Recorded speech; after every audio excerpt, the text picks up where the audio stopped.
तेरी मेरी एक जिंदगी, एपिसोड 12। रुद्र का जेल जाना। पाखी एकटक अमिताश को देख रही थी। अमिताश ने उसे कमर से पकड़कर अपने करीब खींचते हुए कहा, पाखी मत देखो ऐसे, कहीं ये ना हो कि मैं खुद पर से कंट्रोल खो दूं। लेकिन पाखी ने अभी भी अपनी नजरें उससे नहीं हटाई थी। पाखी अमिताश के और करीब हुई और उसके पैरों के पंजों पर खड़ी हो गई।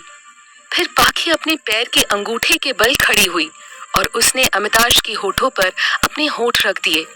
अमिताश की पकड़ पाखी की कमर पर कस गई।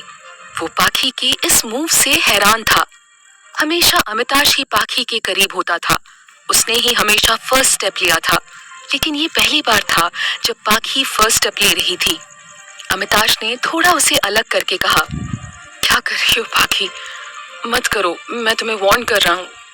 लेकिन अमिताश की बातों को सुनकर पाखी की आंखों में नमी आ गई।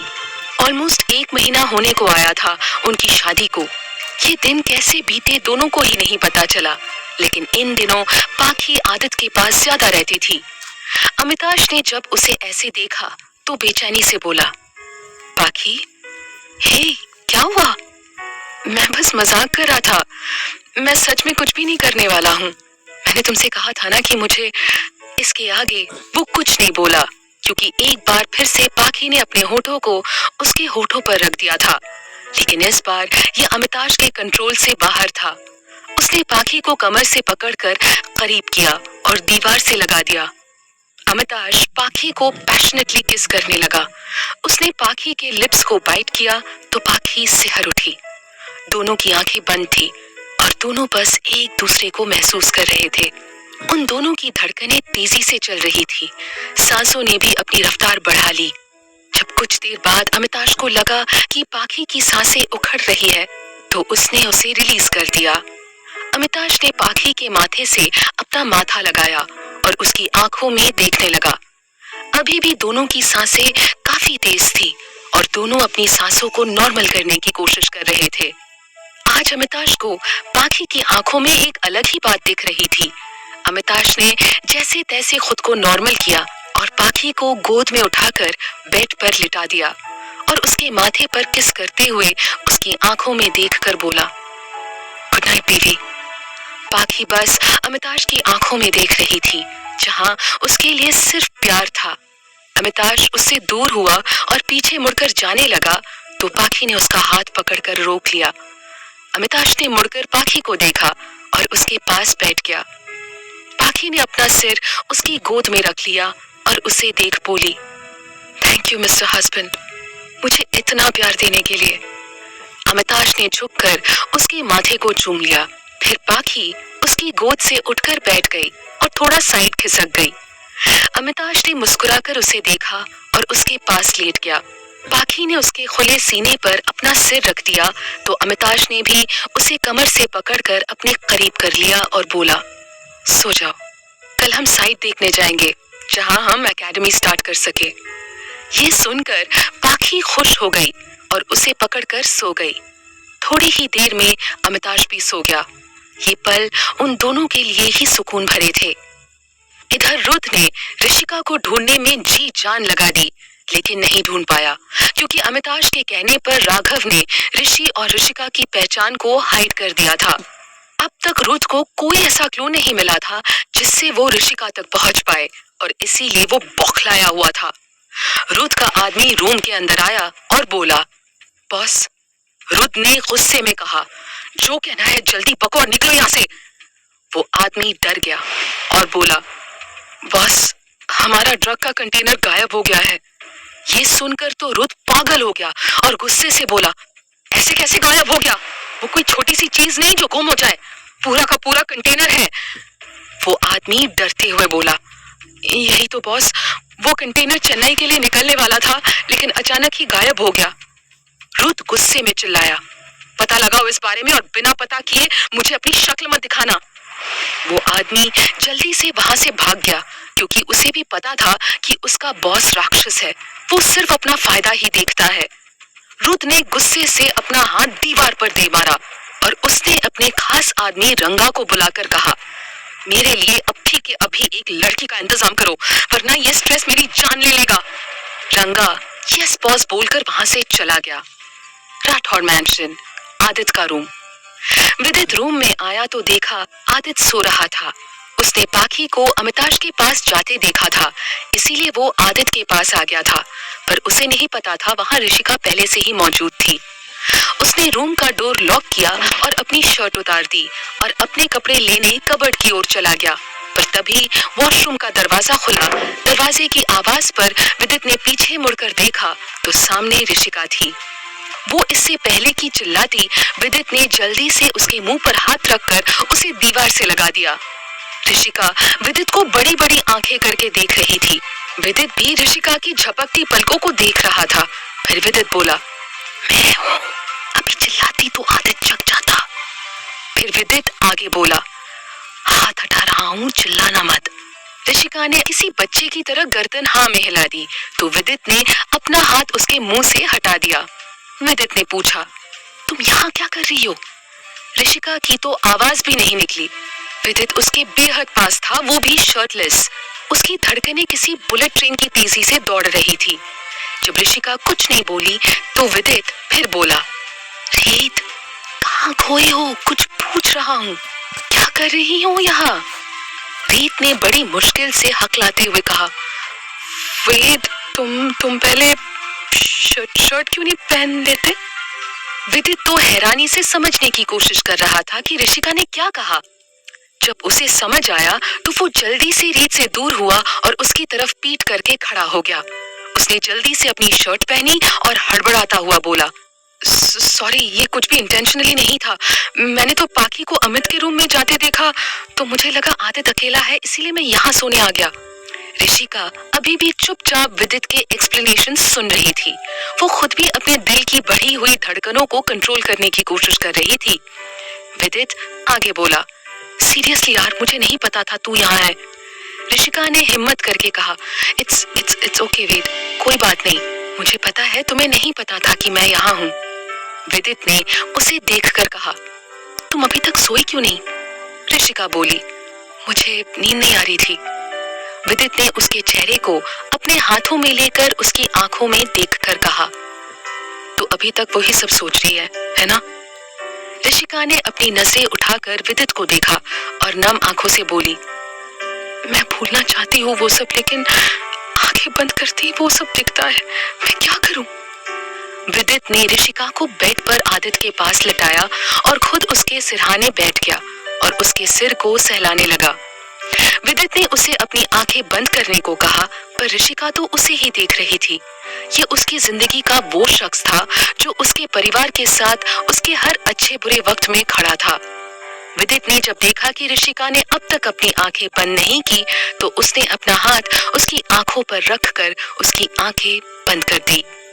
सच में ये रात सुकून भरी थी, लेकिन किसी के लिए उसके अंत की शुरुआत हो चुकी थी। विदित ऋषिका के पास बैठा हुआ उसे सुला रहा था। जब थोड़ी देर बाद विदित को महसूस हुआ कि ऋषिका सो चुकी है तो उसने अपना हाथ उसके हाथ से छुड़ाने की कोशिश की, लेकिन ऋषिका ने हलचल महसूस होने पर नींद में ही विदित के हाथ को अपने दूसरे हाथ से भी पकड़ लिया, मानो विदित कहीं भागा जा रहा हो। विदित ने उसे प्यार से देखा और वहीं बैठा रहा और थोड़ी ही देर में उसे वहां बैठे बैठे ही नींद आ गई। Study room. Raghav study room में बैठा काम कर रहा था, तभी उसका फोन बजा। उसने कॉल पिक की तो उधर से एक आदमी की आवाज आई। वो बोला, कंटेनर उठा लिया, लेकिन अब इसका करना क्या है? ये सुनकर राघव ने सीरियस एक्सप्रेशंस के साथ कहा, मुंबई पुलिस थाने के सामने इस कंटेनर को छोड़ दो और साथ में कुछ सबूत भी रुत के खिलाफ छोड़ देना, और ये काम इतनी सफाई से करना कि किसी को पता ना चले कि किसने किया है। Do you understand that? तो उधर से वो आदमी बोला, ओके, किसी को भनक भी नहीं लगेगी कि ये हमने किया है। राघव बोला, गुड, और इस कंटेनर वाले कांड को आज ही अंजाम दो। इतना बोलकर राघव ने फोन रख दिया। इधर रुद्र एक लड़की के साथ अपने रूम में था। असल में तो वो इन लड़कियों की तस्करी करता था, लेकिन पहले वो खुद अपनी हवस मिटाता था। वो लड़की बेहोशी की हालत में उसके बेड पर लेटी थी। रुद्र ने रंगा से कहा, वाह रंगा, तू ना होता तो यार मेरी ये हवस कौन मिटाता। फिर उसने अपनी पॉकेट से एक नोटों का बंडल निकाला और रंगा की ओर फेंक कर बोला, बाकी के इस माल को चखने के बाद। ये बोलते वक्त रुत की आंखों में हैवानियत साफ दिख रही थी। रुत ने रंगा को रूम से बाहर भेज दिया और रूम बंद करके बैठकर शराब पीने लगा। उसने कुछ सफेद रंग का पाउडर निकाला और उसको नाक से खींच लिया। फिर वो उठा और अपनी टी शर्ट निकालकर अपने बेड की तरफ बढ़ गया। उसने टेबल पर पड़ा पानी का ग्लास उठाया और उसका पानी उस लड़की के चेहरे पर फेंक दिया। उसकी इस हरकत से वो लड़की चौंक कर उठ गई, लेकिन जब उसने अपने सामने रुत को देखा जो कि शर्टलेस था, तो ये देखकर वो डर गई और बेड पर ही उससे दूर खिसकने लगी। इससे पहले कि वो दूर हो पाती, रुत ने उसे पकड़ लिया। लड़की ने रोते हुए उसे छोड़ने को कहा, पर इस वक्त तो उसके सिर पर नशा और हवस दोनों सवार थी। वो लड़की खुद को रुत से छुड़ाने की कोशिश कर रही थी, लेकिन रुत जैसे हट्टे कट्टे आदमी के सामने भला उसकी कहाँ चलनी थी। इससे पहले कि रुत आगे बढ़ता, उसके रूम का दरवाजा किसी ने स्पेयर की से खोल दिया। रुत ने पीछे मुड़कर देखा तो वहां राघव खड़ा था। उस लड़की ने जब राघव को देखा तो मानो एक उम्मीद जगी। उसने रुत को धक्का देकर खुद से दूर कर दिया और दौड़कर राघव के गले आ लगी। उस वक्त उसे राघव किसी फरिश्ते से कम नहीं लग रहा था। राघव ने उसे खुद से दूर करके अपने पीछे कर लिया। तभी रुत गुस्से में बोला, तू मेरे मामलों में टांग मत अड़ा, वरना अंजाम बहुत बुरा होगा। चुपचाप से इस लड़की को मुझे दे दे और निकल जा। राघव ने आराम से अपनी पैंट की पॉकेट में अपने दोनों हाथ डाले और खड़ा हो गया। उसने अपनी गहरी आवाज में कहा, रुत राठौड़, मैं नहीं जाऊंगा। जाओगे तो तुम, और चिंता मत करो, इस बार इंतजाम पुख्ता हुआ है तुम्हारा। रुत ने उसे घूर कर देखा, लेकिन उसे कोई फर्क नहीं पड़ा। तभी राघव ने आवाज लगाई, इंस्पेक्टर। राघव का इतना बोलना था कि इंस्पेक्टर के साथ उसके कांस्टेबल्स अंदर आ गए। राघव बोला, ले जाए जरा इसे और अच्छे से खातिरदारी करे, ताकि आगे से किसी भी मासूम की तरफ आंख उठाकर देखने से पहले ये 100 बार सोचे। ये देखकर रुत बोला, कोई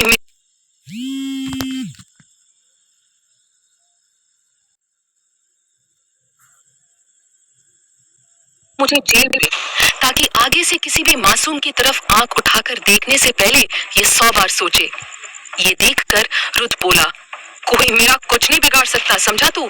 अगर तूने मुझे जेल भेज भी दिया तो भी क्या, मैं वापस आ जाऊंगा, लेकिन तुम मेरा कुछ भी नहीं बिगाड़ पाओगे। राघव ने अपनी कोल्ड वॉइस में कहा, तुम कुछ नहीं कर सकते रुत, ना मेरा ना ही हमारी फैमिली में से किसी का, तो भूल जाओ रुत। ये बोलकर राघव ने इंस्पेक्टर की ओर देखा तो उसने हवलदार को उसे लेकर चलने का इशारा किया। हवलदार ने रुत को हथकड़ी लगाई और अपने साथ ले गए। अब राघव पीछे मुड़ा तो वो लड़की डरी सहमी सी खड़ी थी। उसे देखकर राघव बोला, डोंट वरी, अब वो तुम्हें परेशान नहीं करेगा। हालांकि राघव ने बस उसे एक नजर ही देखा था, लेकिन उस लड़की में कुछ तो बात थी। जो कोल्ड पर्सनालिटी वाला राघव भी उससे सॉफ्टली बात कर रहा था। फिर राघव ने अपनी जैकेट निकाली और उस लड़की की ओर बढ़ा दी। लड़की ने नजर उठाकर राघव को देखा और उसके हाथ से जैकेट ले लिया। उस लड़की ने अपनी प्यारी सी आवाज में कहा, मुझे बचाने के लिए थैंक यू सो मच। अगर आप नहीं होते तो पता नहीं आज। इससे आगे वो नहीं बोल पाई और उसकी आंखों में नमी आ गई।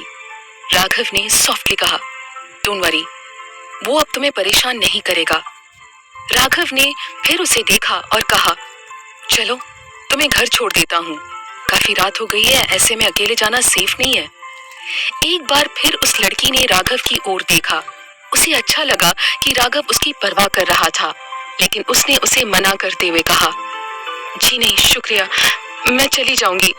आपने मेरी इतनी हेल्प की, मुझे उस दरिंदे से बचाया, उसके लिए थैंक्स। राघव बोला, इट्स ओके, लेकिन इस वक्त तुम ऐसी हालत में अकेले नहीं जा सकती। Let me drop you. उसके फिर से इंसिस्ट करने पर उस लड़की ने ओके कह दिया तो राघव उसे लेकर अपनी कार में उसके घर की तरफ चल पड़ा। राघव ने उस लड़की को उसके घर ड्रॉप किया और खुद भी घर आ गया। राघव ने अपने कमरे में आकर चेंज करके बेड पर लेट गया। उसने मन ही मन कहा, रुत, मुझे पता है ज्यादा दिन मैं तुम्हें दूर नहीं रख पाऊंगा, लेकिन कुछ वक्त के लिए मेरे दोस्त और इस परिवार को तुम्हारे साय से दूर रखना चाहता हूँ। इसीलिए मैंने किसी को भी कुछ नहीं बताया, सब कुछ अकेले किया। अब कुछ वक्त के लिए तुम मेरे परिवार से दूर रहोगे। थोड़े दिन के लिए मैं सबको टेंशन फ्री और खुशी से देखना चाहता हूँ, और जब तक तुम बाहर आओगे तब तक मैं कुछ ना कुछ कर ही लूंगा तुम्हें सबसे दूर रखने के लिए। वो ये सब सोच ही रहा था कि उसके दिल में अचानक से उस लड़की का ख्याल आया। उसका डरा सहमा सा चेहरा राघव की आंखों के सामने आ गया, लेकिन उसने जल्दी से उस ख्याल को झटक दिया और आंखें बंद करके सोने की कोशिश करने लगा। थोड़ी ही देर में उसे नींद आ गई और वो सो गया। अंधेरी पुलिस स्टेशन, मुंबई। एक ट्रक का कंटेनर पुलिस स्टेशन के सामने रुका और उस ट्रक का ड्राइवर जिसने अपने चेहरे को कवर किया था, वो उसमें से निकलकर जल्दी से वहां से भाग गया। ये सब उसने बड़ी ही फुर्ती से किया था, जिससे किसी की भी नजर उस ड्राइवर पर नहीं गई। उसने अपना काम किया और अपना फोन निकालकर किसी को डन मैसेज किया। फिर उसने अपना फोन वापस जेब में रखा और अपनी मंजिल की ओर बढ़ गया। अब देखना ये होगा कि क्या रुद्र शांत बैठेगा या बदला लेने के लिए कुछ और करेगा। क्या सच में रुद्र के अंत की शुरुआत हो चुकी? वो लड़की कौन थी और ये नकाबपोश ट्रक ड्राइवर कौन था? जानने के लिए सुनते रहिए ये कहानी तेरी मेरी एक जिंदगी, ओनली ऑन पॉकेट FM।